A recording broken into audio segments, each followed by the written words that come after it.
he's just so stoic and stone-faced and methodical, and he just keeps that jab going. He walks in, he takes a punch, counter punch, punch, counter punch, and just it's not a lot of emotion and rah-rah, not a lot of flash. Salute,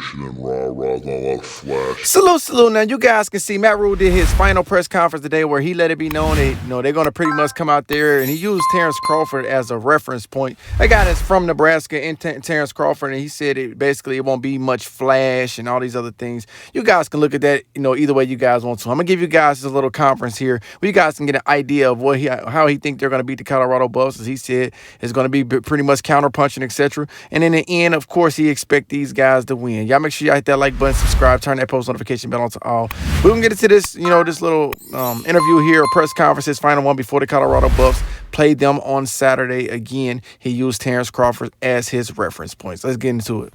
Are you a coach that believes a team makes its biggest jump from the first game to the second game? And what could that look like for Nebraska? Yeah, I don't know if that's true, but I believe it because Coach Paterno used to say it to us all the time. And so I think the reason you feel that way is because you finally have a chance to see yourself play somebody else. And once you played somebody else, you see how you react. And then you can kind of go back and, look at it, right? I think, anytime you play like a team, you played them last year and you play them this year, you can go back and watch that game, most times and see, So, yeah, I think you make a big jump. I think we made a jump this week. I think we were able to look at the game and see the things from last week that we didn't do well. Look at some players and see what their natural strengths are. We came out of that game healthy. And, you just start stacking days, right? We had 3 days and pads this week to really get some work done. So I think we'll just, we're getting a little bit better every day.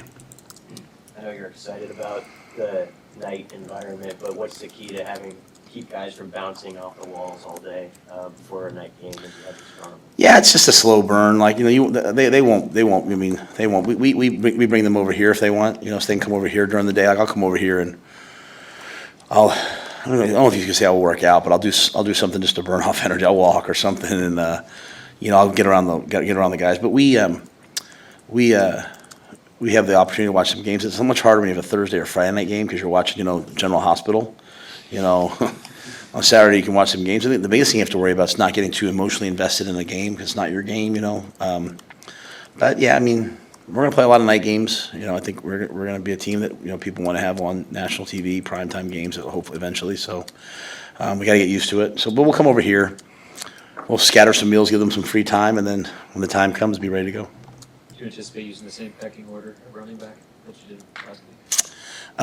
Yeah. I mean, it's still a lot of it's by play. So it's really, I don't even know how I haven't seen Sat and the offensive staff's openers yet.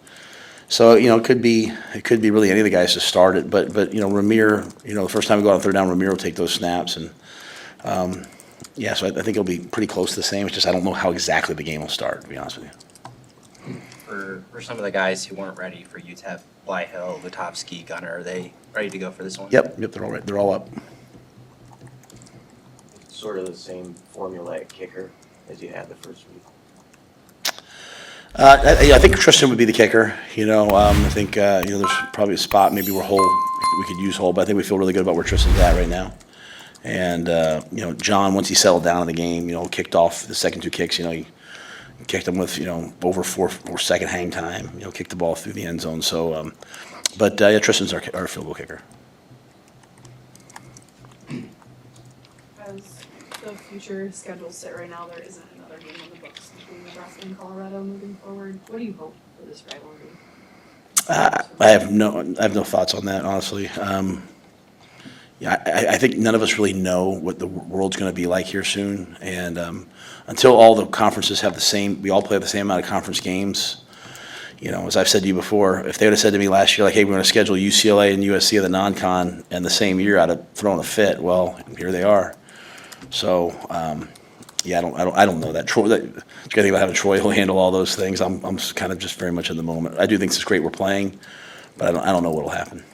Hey Matt, with the heated rivalry and all the eyeballs, all the cameras and stuff on this game, what's the message to the players when it comes to just keeping composure on the field when just a heated electric environment? Yeah, I mean, it's the same message we have all the time. I mean, to me, when we play, we're worried about us. Try to play one snap at a time. I mean, if you come to practice or if you listen to something I say on Chasing Three, it's pretty much always the same thing, right?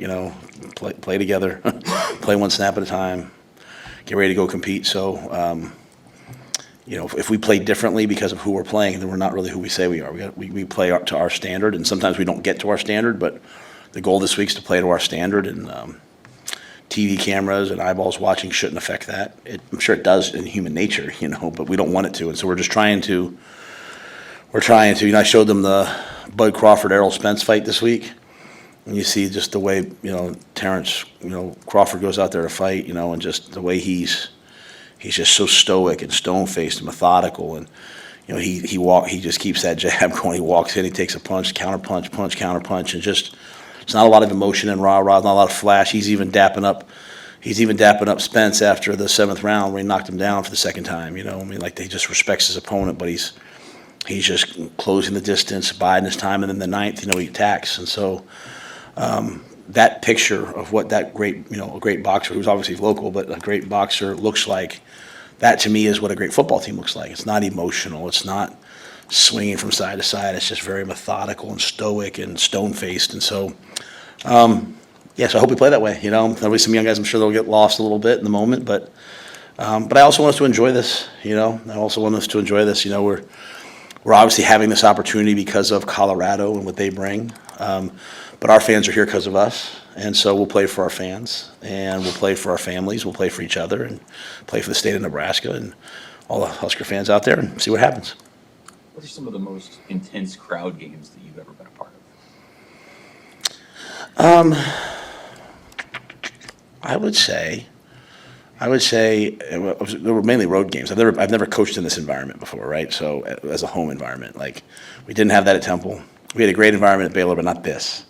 And we didn't have it in Carolina. First year was COVID, and so it's just a different. So I've never had that. NFL stadiums, as I've said, are different. But I'd say when I was at Temple going to Penn State. Penn State's really, really loud. It's a steel stadium. Even the double-ear thing hasn't worked.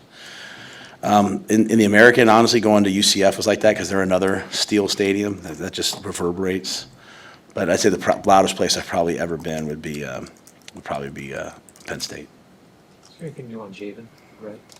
How's he doing? Yeah, it's funny you said that. We got a really positive update on him today. So, things are trending in the right direction for him to come back at some point and sooner than later. So, but again, there's a lot of steps that have to happen. So I don't want to put the cart before the horse, but, he's battling and doing everything right. So we got a really good report literally this morning. So I got a little pep in my step for him. So pretty cool. You see, like when the defense huddles up to go out, he always goes out with them. So it's like, hey, I can't be out there, so play.